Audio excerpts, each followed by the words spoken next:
devleti ne de hükümdarlığı.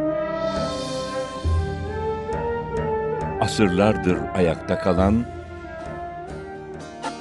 öğretisi ve eserleri.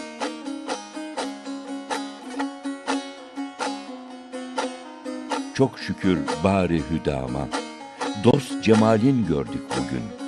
Kalmadı gamla gasavet, şad-ı handan olduk bugün.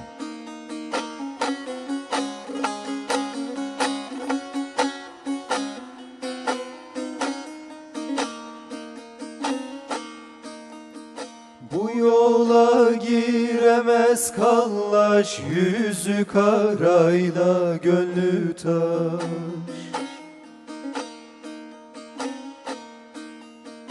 Bu yola giremez kallaş, yüzü karayla gönlü taş. Hala haldaş, yola yoldaş, dost cemalin gördük bugün. Hala haldaş, yola yoldaş, dost cemalin gördük bugün.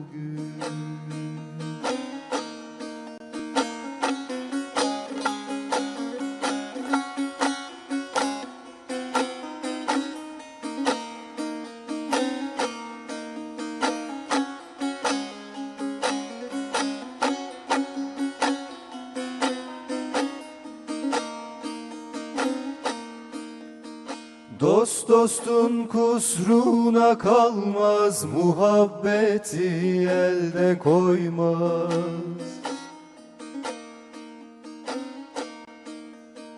Dost dostun kusruna kalmaz, muhabbeti elde koymaz.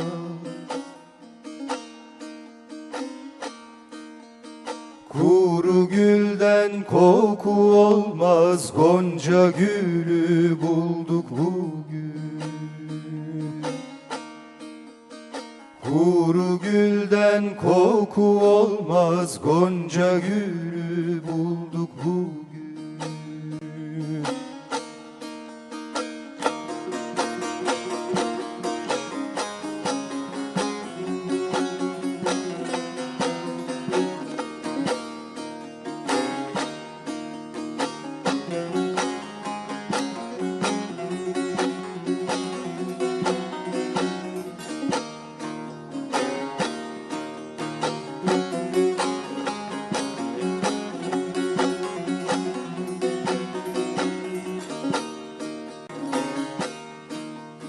Şah hatayım şaha düştük, gam yükün menzile saçtı.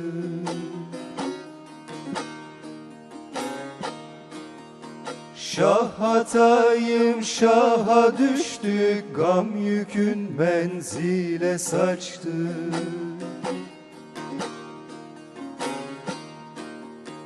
Dost elinden dolu içtik, mesti hayran olduk bugün. Dost elinden dolu içtik, mesti hayran olduk bugün.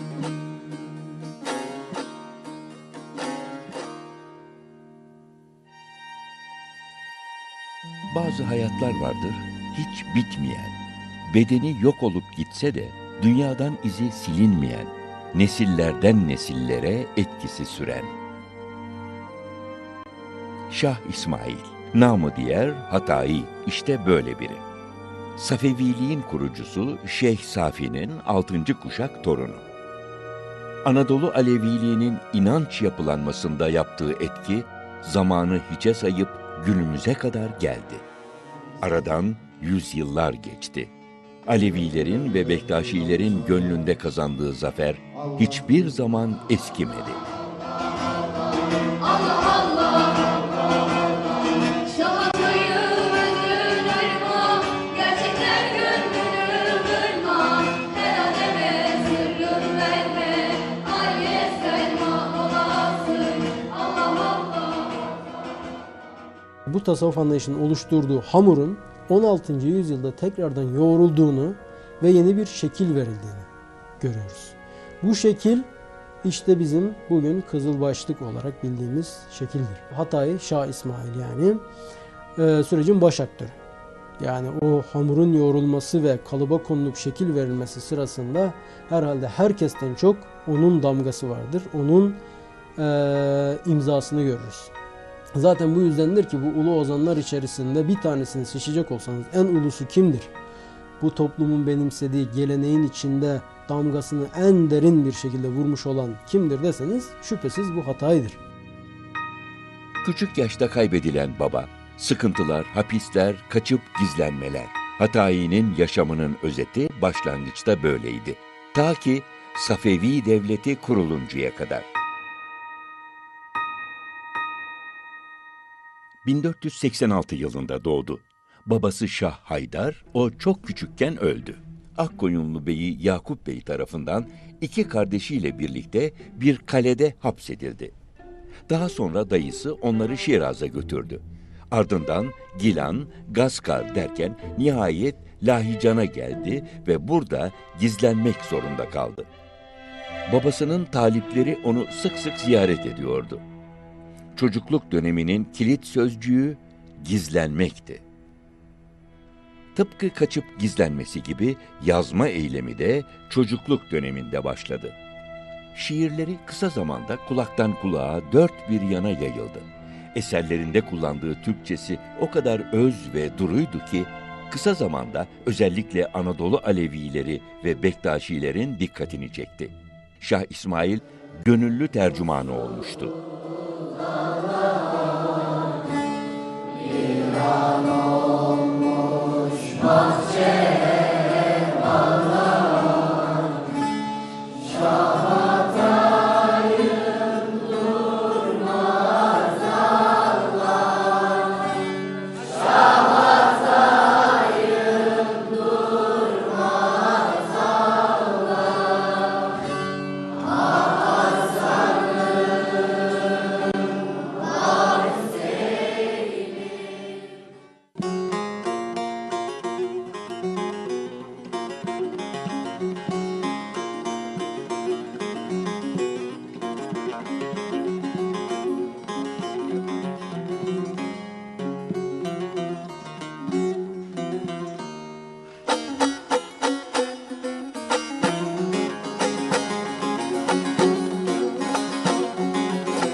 Aman hey erenler mürüvvetsizden, aman hey erenler mürüvvetsizden, öksüzem garibem ihsana geldim, ihsana geldim.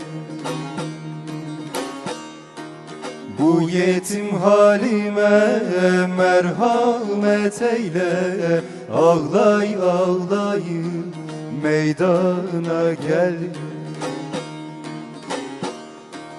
Bu yetim halime merhamet eyle, ağlay ağlayım meydana gel.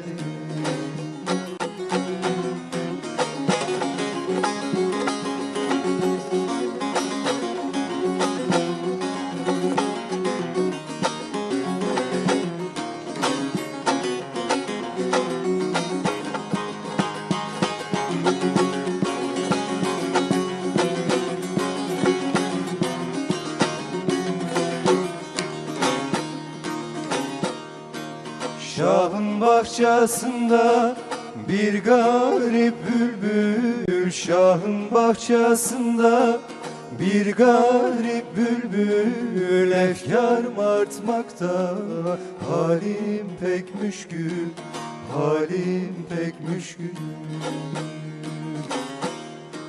Koparmadım asla, kokladım bir gül, gafil oldum ise imana geldim. Koparmadım asla, kokladım bir gün. Gafil oldum ise imana geldim.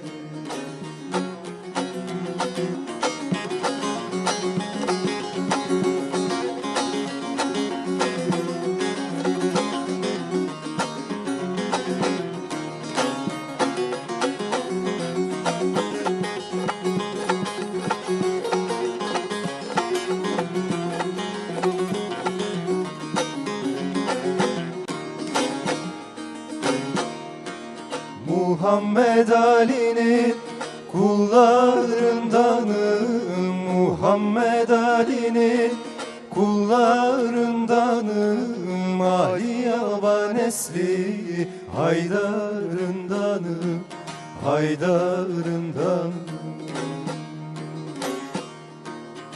İmam Cafer Sadık mezhebindenim, derdim et hatayı İhsana geldim. İmam Cafer Sadık mezhebindenim, derdim et hatayı İhsana geldim.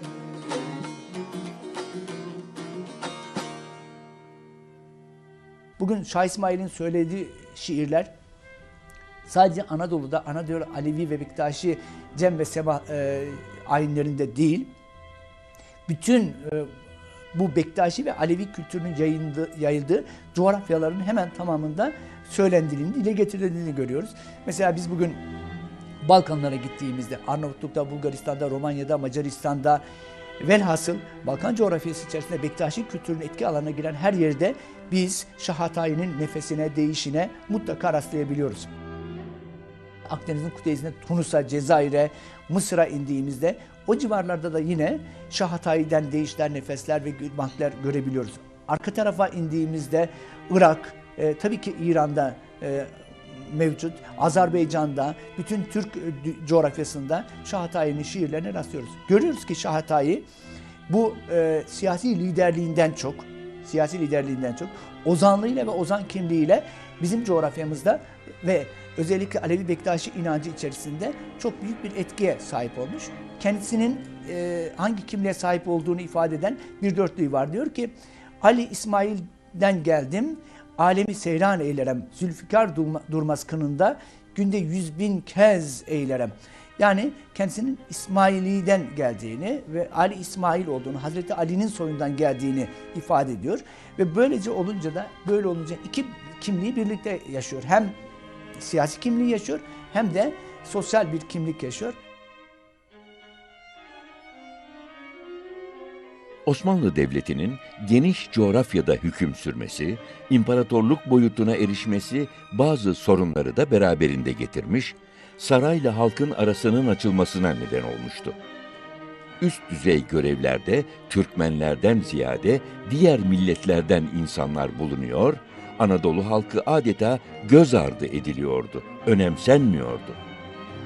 Bazı idarecilerin keyfi tavırları da halkın bir kesimini Osmanlı'dan uzaklaştırıyor, dolayısıyla Şah İsmail'den etkilenmesine neden oluyordu. Şah İsmail, Yavuz Sultan Selim'le Çaldıran'da yaptığı savaşın sonunda yenildi ve bu izleri günümüze kadar devam eden bir sürecinde başlangıcı oldu. Şah İsmail daha sonra siyasal anlamda bir varlık gösteremedi ve 1524 yılında 37 yaşındayken öldü. Evet, Hatayi sadece 37 yıl yaşamıştı ama ela gözlü pirim geldi, duyan gelsin işte meydan, 4 kapıyı 40 makamı bilen gelsin işte meydan diyen Aleviler onu hiç unutmadı. Çünkü o, inansal açıdan Alevileri Hacı Bektaş Veli'den sonra en çok etkileyen kişi oldu. Yola beli diyen can ulu olur. Kaynar kudret küresinde el olur. Dünyadan ahirete doğru yol olur. Verdiğin ikrarda durabilirsen. İşte bu sözler Hatayi'nin tasavvufun inceliklerini bildiğini ve bunları şiirlerine yansıtmakta oldukça başarılı olduğunu gösteriyor.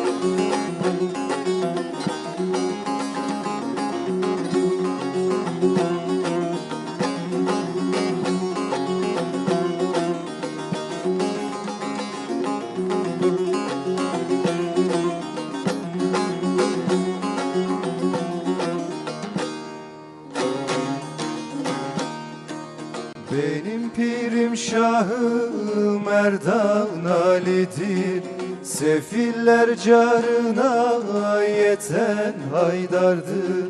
Kapıyı Hayberi şadet parmağıyla kaldır basumana atan Haydar'dır dost. Haydar, Haydar, Haydar pirim Ali'dir. Kapıyı Hayberi şadet parmağıyla kaldır basumana atan Haydar'dır dost. Haydar, Haydar, Haydar pirim Ali'dir.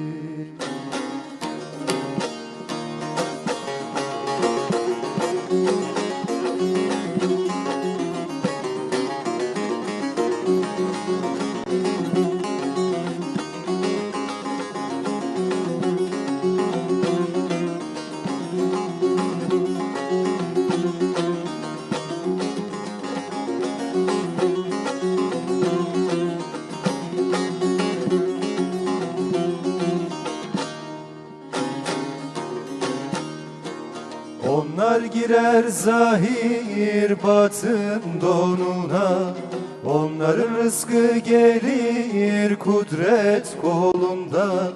Asuman yüzünden arslan donunda, Resul'un yoluna yatan Haydar'dır dost. Haydar, Haydar, Haydar pirim Ali'dir. Asuman yüzünden arslan donunda, Resul'un yoluna yatan Haydar'dır dost. Haydar, Haydar, Haydar pirim Ali'dir.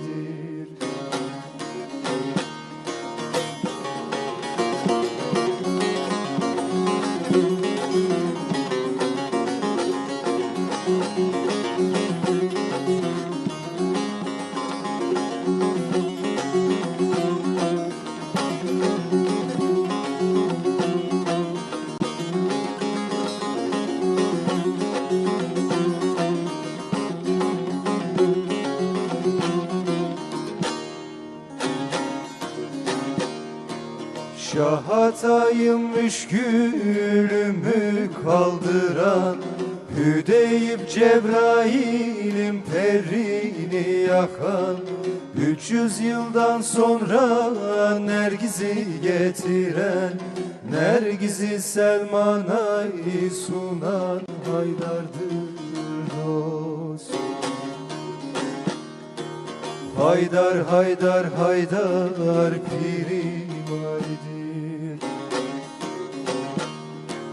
300 yıldan sonra Nergiz'i getiren, Nergiz'i Selman'a sunan Haydar'dır dost. Haydar, Haydar, Haydar pirim Ali'dir.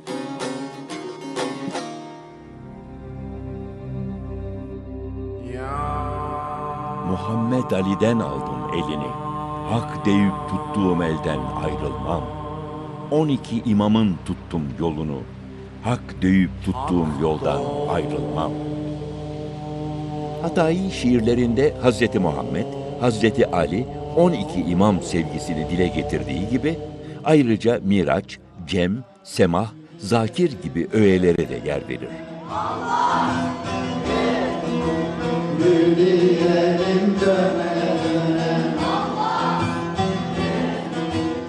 Anadolu Alevileri onun eserlerini genellikle en etkili yöntem olan müzik eşliğinde icra ederlerdi.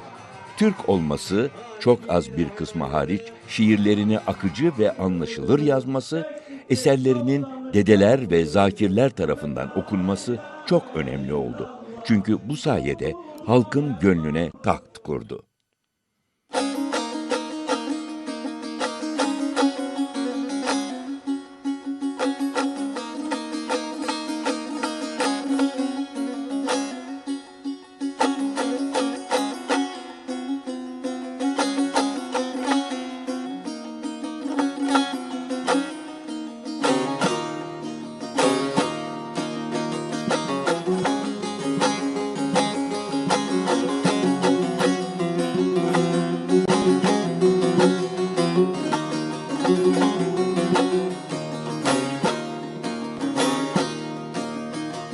Hasretinden yandı varım, hiç görür müyüm seni?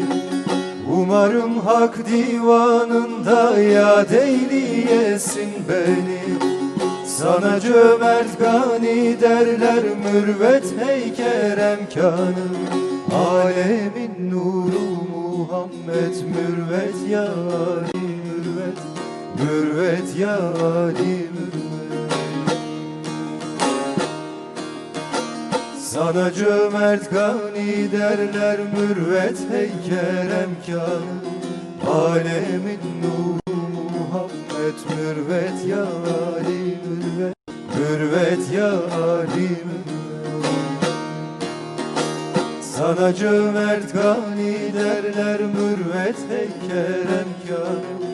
Alemin nuru Muhammed, mürvet ya Ali mürvet, mürvet ya Ali mürvet.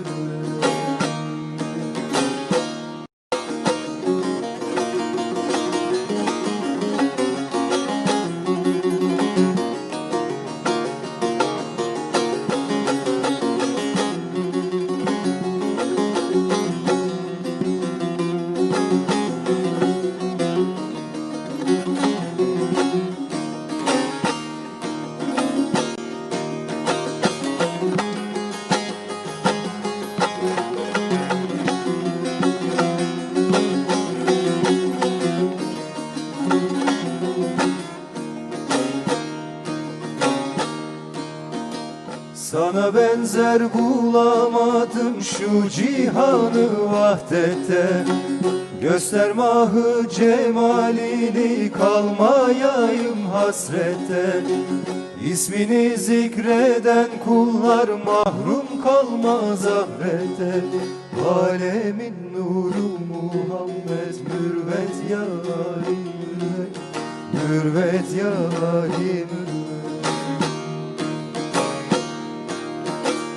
İsmini zikreden kullar mahrum kalmaz ahirette. Alemin nuru Muhammed, mürvet ya Ali mürvet, mürvet ya Ali mürvet. İsmini zikreden kullar mahrum kalmaz ahirette. Alemin nuru Muhammed, mürvet ya Ali mürvet, mürvet ya Ali mürvet.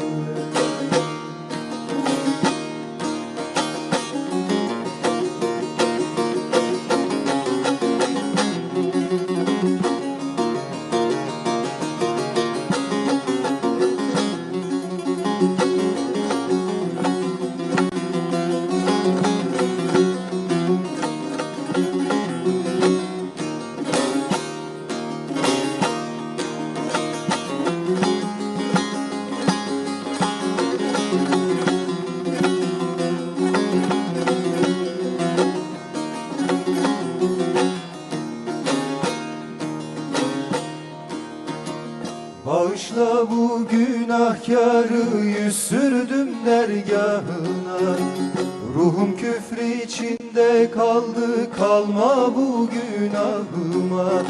Sığınıp gelmişem ben bu risalet penahına. Alemin nuru Muhammed, mürvet yarim mürvet, mürvet yarim mürvet. Hatay der ki ya Ali, dolu günahla tenim. Alemin nuru Muhammed, mürvet yarim mürvet, mürvet yarim mürvet. Hatay der ki ya Ali, dolu günahla tenim. Alemin nuru Muhammed, mürvet yarim mürvet, mürvet yarim.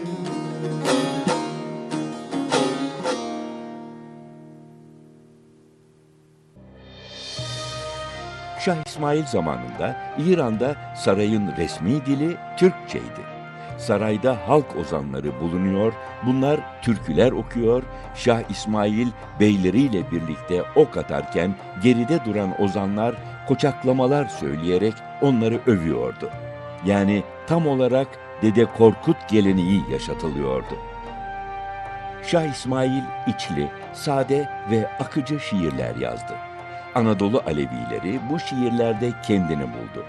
Üstelik Şah İsmail yani Hatayi, Türkçenin gelişmesine büyük katkıda bulundu. Şahadayım diyor bu havayla, erenler inanmaz yalan diline. Evladıyla kellesiyle malıyla, seven böyle sever İmam Hüseyin.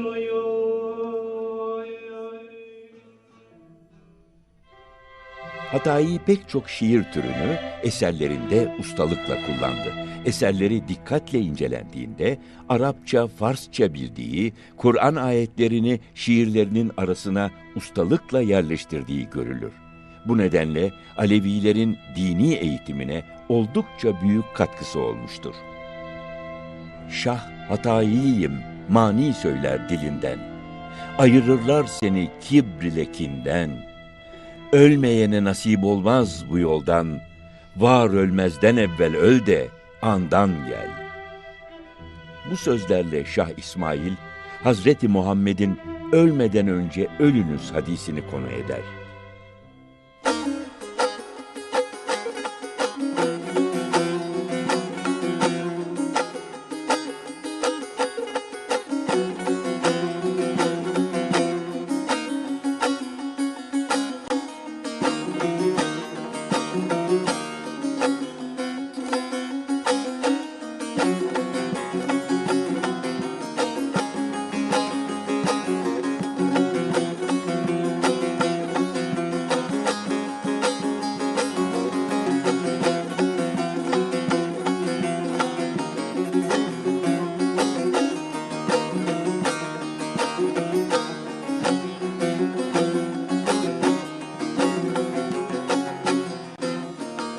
Muhabbet bağında bir gül açıldı. Aman aman aman aman aman aman aman.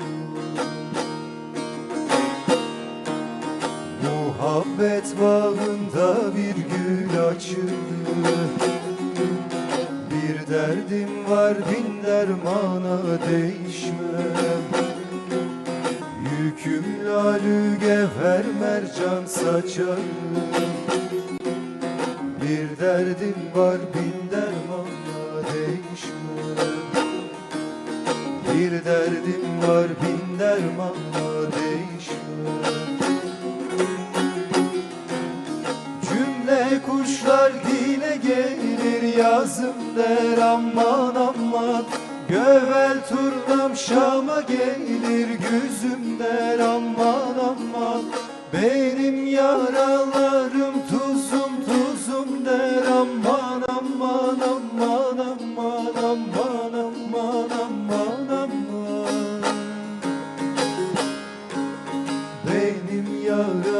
varım tuzum tuzum der. Bir derdim var bin dermana değişmem. Bir derdim var bin dermana değişmem. Bir derdim var bin dermana değişmem.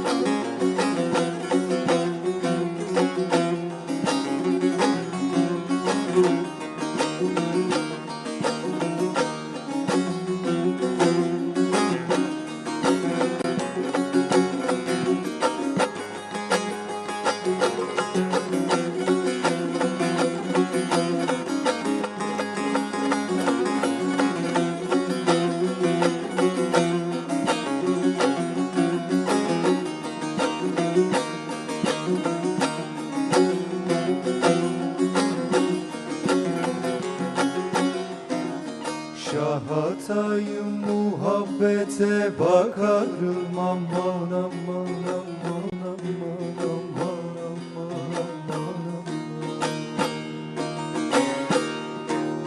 Şahatayım muhabbete bakarım. Ben doluyum ben dolana akarım. Güzel pirim bir dert vermiş çekerim. Bir derdim var bin dermanla değişmem. Bir derdim var bin dermanla değişmem. Garip bülbül gönlüm eyler sesiyle aman aman. Nicelerin ömrü gitmiş yasine aman aman. Arayıp bulduğum pür hevesine aman aman aman aman aman aman aman aman. Arayıp bulduğum pür hevesine. Bir derdim var bin dermana değişmem. Bir derdim var bin dermanla değişmem. Bir derdim var bin dermanla değişmem.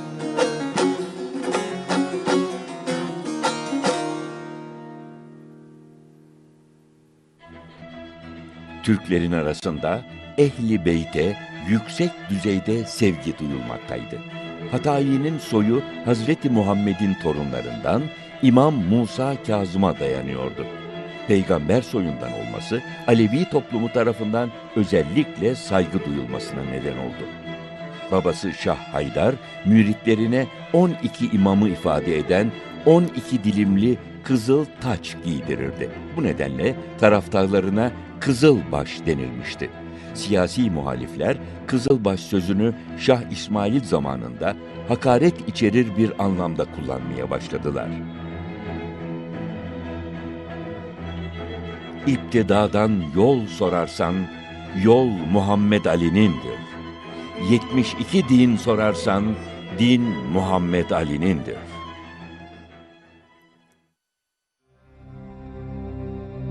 İnsanlık var olduğu sürece Hatayi'nin sevgi dolu, akıcı, duygulu inanç ve tasavvufi içeriği olan şiirleri okunacak. Hatayiyim hal çağında, hak gönül alçağında. Bin Kabe'den yerektir bir gönül alçağında. Hatayi'nin bu sözleri yüzyıllara direnmeye devam edecek. Ve o 37 yıla sığdırdığı yaşamında yazdıklarıyla insanlara huzur vermeyi sürdürecek.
Gel güzel yola gidelim, gel güzel yola gidelim. Adı güzel Halim ile açlar doyar, susuz kanar, levlerinin balı.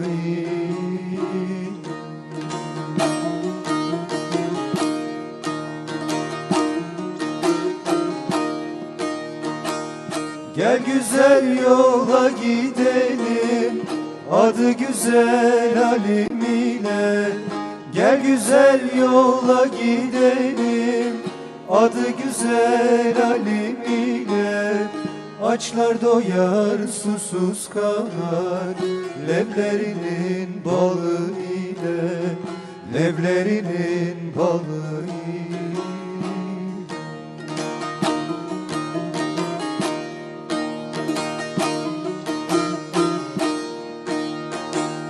Açlar doyar, susuz kanar, açlar doyar, susuz kanar, levlerinin balı.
İçilmez dolu içilmez, içilmez dolu içilmez. Pirinlen yardan geçilmez, ikisi birdir seçilmez. Has bahçanın gülü.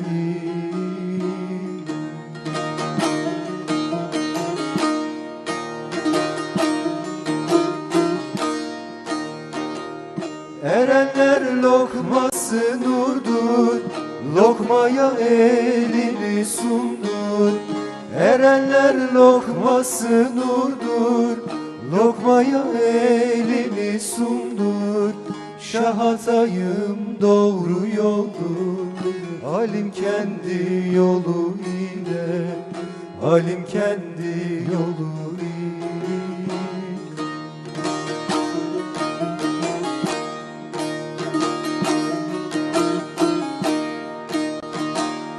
Şah atayım doğru yoldur, şah atayım doğru yoldur, Halim kendi yolu.